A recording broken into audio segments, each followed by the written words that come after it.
faithful and fruitful. I believe that that's what the Lord calls us to be as individuals and as Christians. And I also believe that that's what the Lord calls us to be as a church.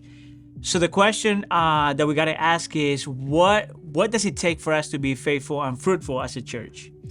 And I believe that the answer to that is actually when we read the Great Commandment and the Great Commission. It's only when you put these two things together that we learn how to be faithful and fruitful at the same time, in which we learn to love the Lord with everything we have and to love our neighbors as ourselves, and at the same time when we take serious the commitment to go and make disciples of all the nations.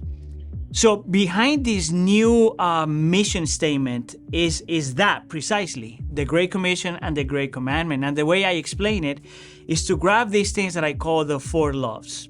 Love God, love one another, love your neighbor, and love the nations. And as I have explained before, is when Jesus uses the word neighbor, he has two different meanings for that. One, he applies it for the family of faith, which is the one another, and the other one applies it to people that are not like us, our neighbors. So what I want you to do is I would like you to take the time to think about this thing and process these things together, and then apply these things as groups wherever you are, in whatever context you are. So for the first one, for loving God, obviously there's a reason there why I start with that one, right? My argument is that if we don't know how to love the Lord above everything else, it will be impossible to love anybody else. It is only when we are so in love with God that we learn how to love one another and love our neighbors and love people that are not even close to us. So what I would like you to do for this very first love is I would like you to take the time to look at Colossians chapter 3, verses 1 to 3. And I would like you to ask these two questions. How does this love shape us into the people that we're supposed to be in order for us to love somebody else? And number two, how is it that we can apply this text in our lives as a group so we learn how to love God more? How do we hold each other accountable? How do we pray for one another? How do we grab this text that will help us love God more? Remember, the principle is, if we don't know how to love God more, it will be practically impossible for us to learn how to love anybody else. The second love is the loving one another. And for that, I would like you to spend some time meditating on Colossians chapter 3, verses 12 to 16. And what you will see there is that there's a whole explanation that says that love is what puts everything together. But what I love about that text is that it gives you very practical things on how we apply that love to one another. So the question you have to ask as a group is, how do we put this love into practice?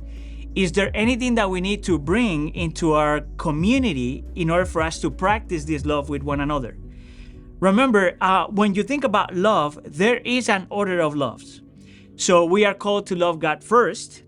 And because the family of faith is so important, we are called to love one another in a unique or different way to the way we love everybody else. The third love is love our neighbors. And for this one, I want to invite you to see that when Jesus is talking about neighbors in this specific context, he's talking about us learning how to love people that are completely different to us. Not just loving the people that we like or the people that love us, but loving people that are nothing like us. And for that, I would like you to spend some time thinking about the parable of the Good Samaritan, found in Luke chapter 10, verses 25 to 27. And there are two important questions that you got to ask. Who is our neighbor? And what can we do to put this into practice? I would like you to spend some time thinking about the details of that parable. What is it that is happening there? Who's helping whom? How does that help look like? All of those kind of things you got to pay attention to that in that parable. And whatever you find there, it'll be an invitation for you to consider on how to put these things into practice. And obviously, the last love is love the nations. And for this one, I would like to invite you to embrace more like a visional part. This is Revelation chapter 7, verses 9 to 10. This is the picture of the new heavens and the new earth, in which we find all kinds of people, different people, worshiping the Lord. And there are two questions that I would like you to answer there if it's possible. how does this vision informs my prayer life? And what do I need to do, or do we need to do, to embrace that vision?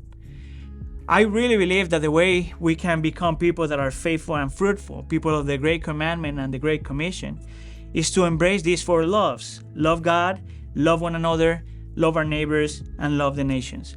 My prayer is that we embrace this and we live in light of this.